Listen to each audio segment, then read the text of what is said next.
Hello and welcome to Palace Intrigue. I am your host, Mark Francis.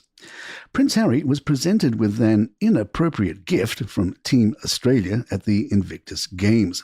The Duke of Sussex was handed a pair of Speedos, colloquially known in Australia as budgie smugglers, and was visibly amused as he examined the tiny swimwear.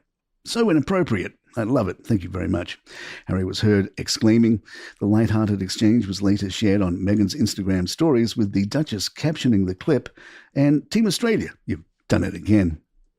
The moment echoed a previous encounter at the 2018 Invictus Games in Sydney, when an Australian athlete cheekily requested Harry's autograph on a similar pair of Speedos. At the time, the prince jokingly agreed on the condition that the athlete wore them on his head, though royal protocol ultimately prevented him from signing personal items. As it is a day that ends in Y, the Sussexes are being criticised. Meghan's latest rebrand is being called that of a giggly wife. Body expert Judy James said she looked like a cross between a woman on date night and a mum going to her son's school's open day.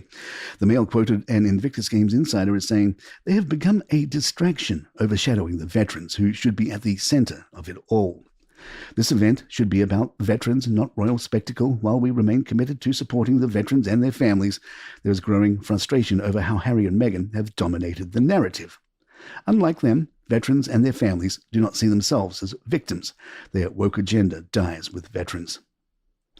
It is believed Harry and Meghan checked into the five-star Fairmont Pacific Rim in Vancouver on Friday evening, accompanied by a convoy of blacked-out SUVs.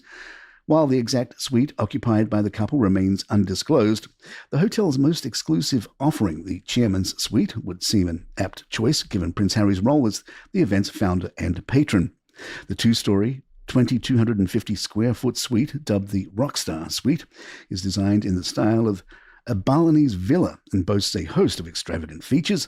These include an outdoor rooftop patio complete with a meditation pond and fire pit, as well as a private gazebo and tented terrace. Inside, the suite is adorned with Swarovski crystal chandeliers stretching 8 feet in length, 2 living areas, a wine cellar, and a lavish master bedroom with a fireplace. The accommodation also features its own private elevator and a discreet entrance away from the rest of the hotel. The Fairmont Pacific Rim is situated mere steps from the Vancouver Convention Centre, the main competition venue for the Games, with the two locations conveniently linked by an underground walkway. The hotel, which has previously hosted the likes of Tom Cruise and Ed Sheeran, is considered one of Canada's finest, with its restaurant ranked among the world's top 10 for cuisine. Guests of the Chairman's Suite are treated to a daily breakfast, freshly prepared to order, as well as an evening canapé hour curated by the hotel's top chefs. For those wishing to indulge further, the Fairmont's cocktail menu features a drink named the Dirty Harry, a vodka-based creation with dried vermouth, ginger, and pickled cucumber. It takes its name from Douglas Coupland's Dirty Harry 2021 artwork, which hangs near the hotel's lift entrance. The Fairmont hotel chain has been long associated with royal visits to Canada. During their 1939 tour, King George VI and Queen Elizabeth, later known as the Queen Mother, officially opened Fairmont Hotel Vancouver. After a 2024 filled with health scares, the royal family appears to be back to normal strength. The king made a secret visit to the London Coliseum to attend a performance of the Pirates of Penzance by the English National Opera. The previous day, he visited an art exhibition. One source to the Times described the family's increased activity as a nice problem to have.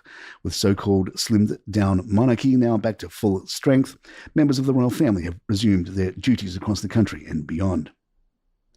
Prince Andrew has reportedly struck a deal with Dutch firm Startup Bootcamp that will see him act as a networking middleman, leveraging contacts he made through his now tainted Pitch at Palace initiative.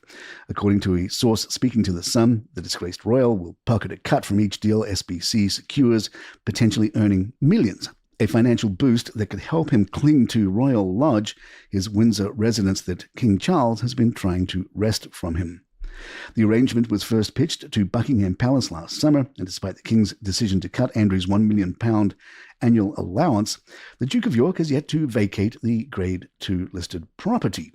Palace sources now appear to be reassured about his new funding streams.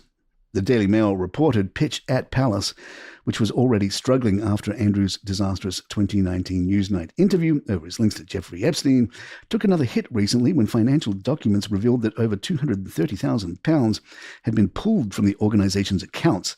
The withdrawal, signed by the sole director Arthur Lancaster, follows a similar cash pull of £120,000 last year.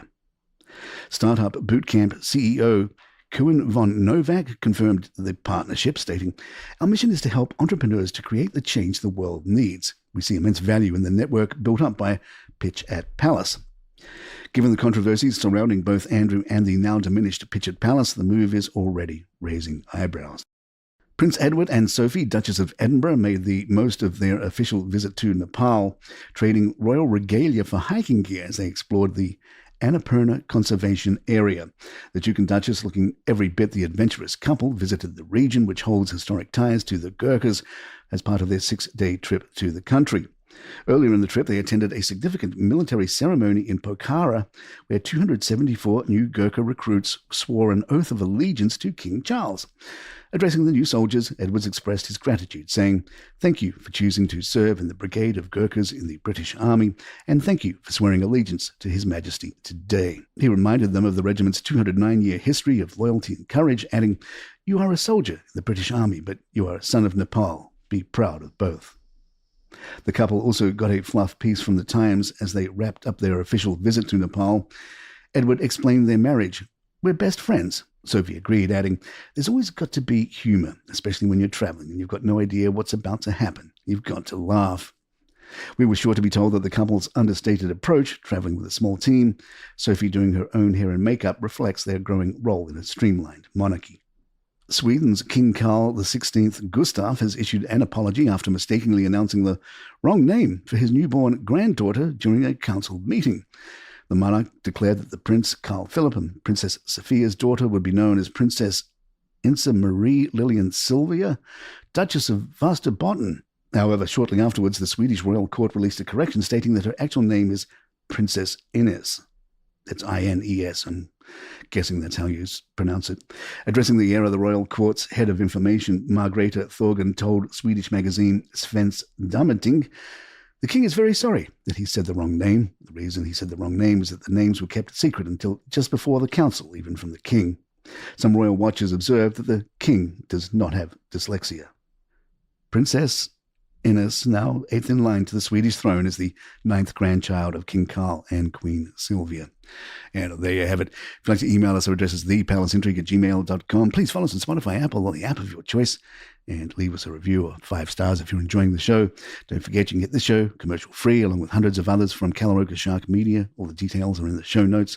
And you can get shows like Romance Weekly, perfect for Valentine's Week. It's love stories, nothing but love stories, and some erotic thrillers in there. Check it out wherever you get your podcasts. Romance Weekly. I'm Mark Francis. My thanks to John McDermott. This is Palace Intrigue. Good times.